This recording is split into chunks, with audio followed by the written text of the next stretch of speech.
Spoiler warning. There may be spoilers. You have been warned.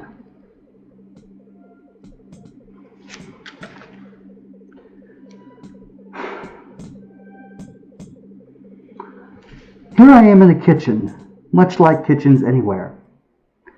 But this kitchen is a special kitchen. This is because it is my kitchen. And what are we doing here in my kitchen, you ask? Well, certainly not cooking, as you can see. No, we're here with the book of movies, doing research. Have you ever noticed how few good movies there are these days? No matter how high the special effects budget, no matter how well paid the actors, too often there seems to be something lacking, or something not lacking that should be. There are many reasons for this, but what I tend to point the finger at first is reliance on special effect budgets rather than, acting. Special effects are a part of most movies, and these days that usually means computers. Today, though, we'll be looking at one of my all-time favorites, made long before CG was a thing.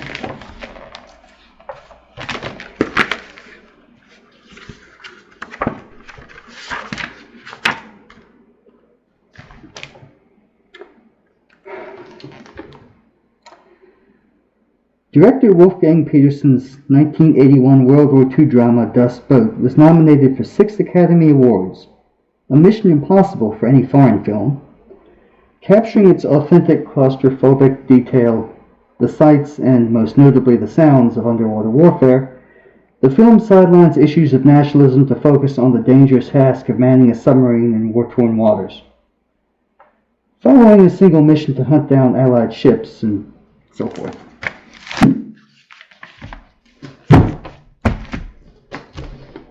Today's movie is Dust Boat, also known here in the US as The Boat.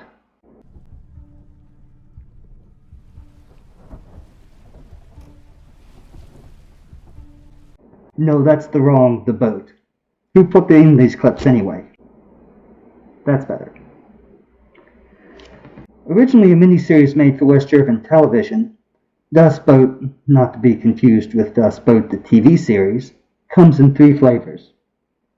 The original theatrical release, the director's cut, and the full miniseries which clocks in at 293 minutes. That's 7 minutes shy of 5 hours if you do the math. Don't forget your popcorn. And what's it all about, you ask? This is Lieutenant Werner, war correspondent. He'll ship out with us to report the true facts, life on a submarine. That's pretty much it, really.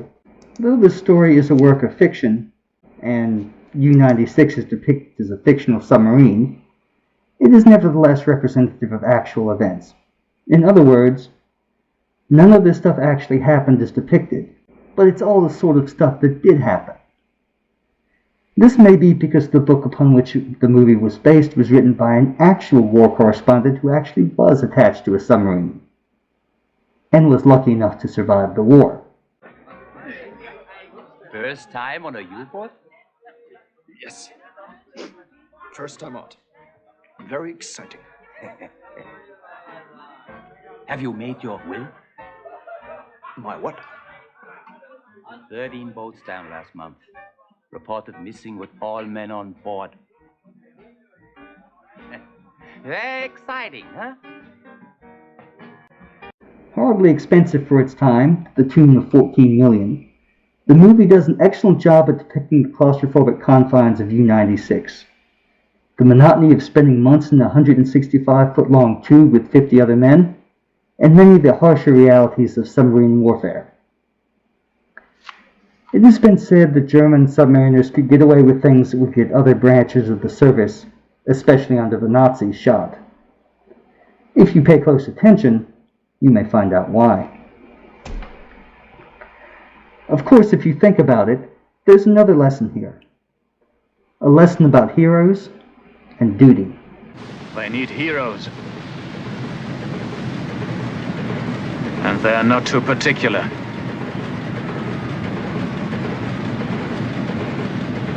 They make use of a broken hero. Like Thompson.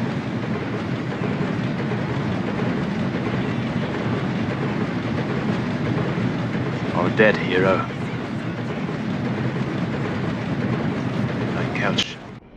We humans are inherently tribal. We divide our world into us versus them. Patriotism, racism, sexism, loyalty to one's sports team. These are essentially all manifestations of the same thing. Us tends to be good, and them tends to be evil. For a given value of good and evil, of course. Our side, whatever that may be, must be good because it's our side. The other side must be bad because, well, it's not the side we're on. Also, our histories tend to get written by those who win, especially when it comes to wars, which tend to be associated with a good degree of propaganda in any case. What I'm getting at here is that there's a tendency to think of heroes as only being on the good, that is to say the winning side, whereas the bad, that is losing side, only has villains. Unfortunately, reality doesn't actually work like that. A heroic deed is no less heroic if done by a soldier wearing the wrong uniform, and, unfortunately, not all enemies have the decency to be evil. Das Boot is a valuable reminder of this fact, and of the unforgiving reality that had the war ended differently, it may well be that the prevailing view of which side was good and which side was evil would be reversed. I can't recommend this movie enough, but I also know that we shall not see its like again soon. Philip, the old bunch is gone. For one thing, its meticulous attention to historical detail, and detail in general, and not just in the interior of the submarine. You may, for instance, notice that over the course of the movie, everybody grows a beard. They'll have grown beards by then. This isn't makeup. It's not special effects. The scenes were actually shot sequentially, and the actors actually did grow beards over the course of the movie. What it is not big on, however, is diversity and inclusivity. I shudder to think what the cast would look like if Das Boot were made today, or at least made in Hollywood. Would special interest groups insist the captain be black? Or that the first officer has to be a woman? Would the trans and the rest of the LBGTQRSTUVWXYZ and whatever other letters community be represented? Or should Lieutenant Werner, the war correspondent, be gay and have a boyfriend? Perhaps I'm too cynical, but I doubt it would be pretty, and it would lose that feel of authenticity. Navy or not, the Nazis didn't go in for that sort of thing. Oddly enough, though, there is a little bit of diversity. Though not Hispanic, the first officer is actually Mexican. From Mexico, aren't you? Yes, south of Mexico City. And due to an oversight that was never corrected, a wide shot of the bridge confirms that there was at least one woman on the submarine. Das Boot ist Mitnacht. We're still not sure where she was hiding at all the other parts of the movie. Actually, she's just a sound person who was in the shot by mistake, and it wasn't caught in time. But she's there, so it's official, right? I mentioned there was a TV series. As much as I love the movie, well, the miniseries, I have to recommend you stay far, far away from the TV series. It's true there is a submarine, well, sometimes, and to my surprise they even recycled some of the music from the movie. But alas, while they didn't fall into the diversity trap per se, they did seem to forget what made the movie so good in the first place and instead tried to channel Walking Dead or Game of Thrones. And if that's what you want to see, well, you should probably go see Walking Dead or Game of Thrones. You'll be happier that way. But before you do, watch Dust Boat at least once.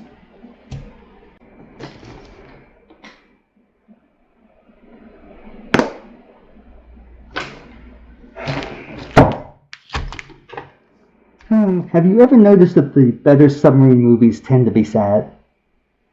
Dust Boat is probably the most dramatically tragic of all, with U-96 actually making it back to port after nearly being sunk and stuck on the bottom at Gibraltar, only to be sunk and have much of the crew, men you just spent the last 3 to 5 hours getting to know, including the captain, killed.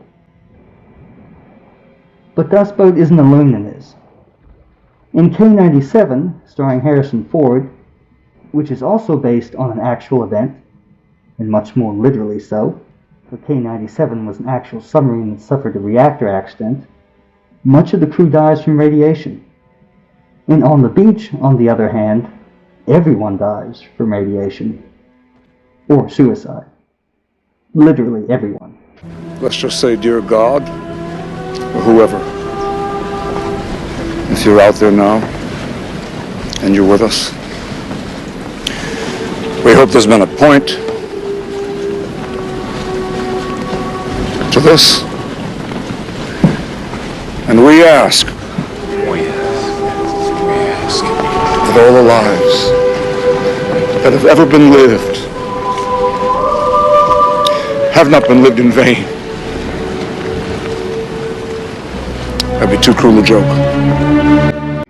The Hunt for Red October probably has the happiest ending, but the first officer is still killed by the cook during the movie's climax.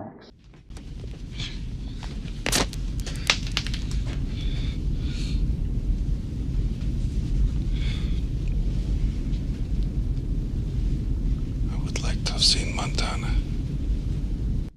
Makes you think, doesn't it?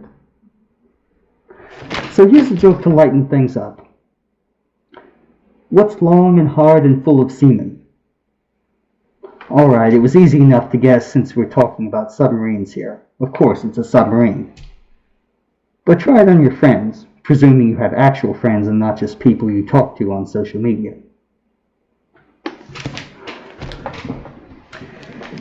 In other news, the President of the United States, Mr. Joe Biden, declared that the next presidential election, and by extension his own, will not be and wasn't legitimate. This comes after 2 years of declaring that President Donald Trump and his supporters' claim of election illegitimacy was baseless and without merit. It was quickly clarified, however, that Mr. Biden did not mean what he said, or perhaps did not understand what he was saying. We're not entirely sure. Which is good, because no one likes a president who can't stick to the narrative. Once again, though, this is a good time to remind you that our information is only as good as our sources, and both are prone to error. Whenever anyone makes any political claims, especially me, do your homework before accepting them. You may be surprised what turns up. And now for arts and crafts. Today we learned to make trimethylborate, a methanol-based flammable liquid which burns with a green flame.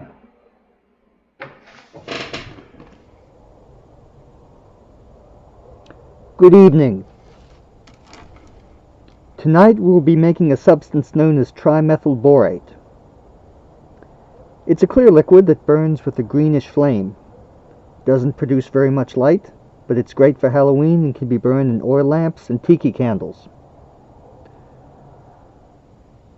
We're outside, inside where it's warm, because trimethylborate is rather toxic in addition to being highly flammable.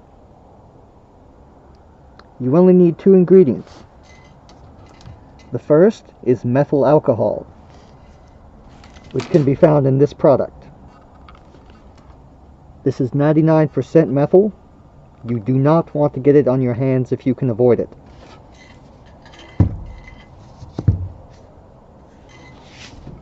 Next, we need a little boric acid. Boric acid may be found as an insecticide. It's no more harmful to people than table salt. Nevertheless, it is a poison. Handle with care.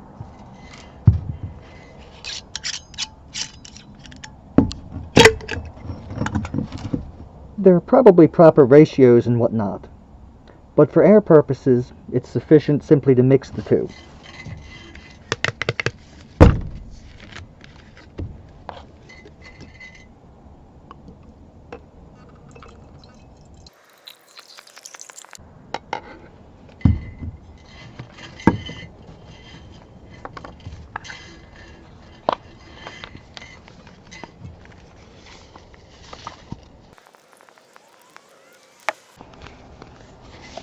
That should be enough.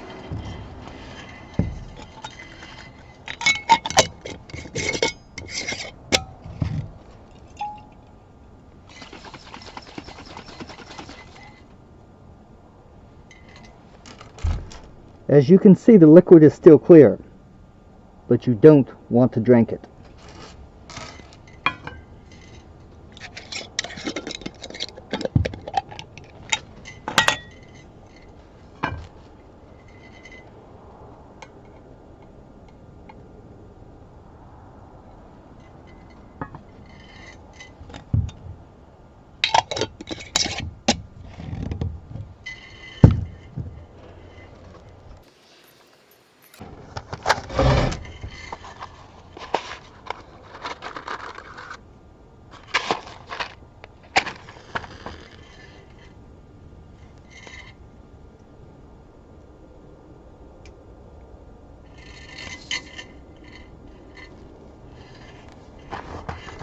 And there you have it.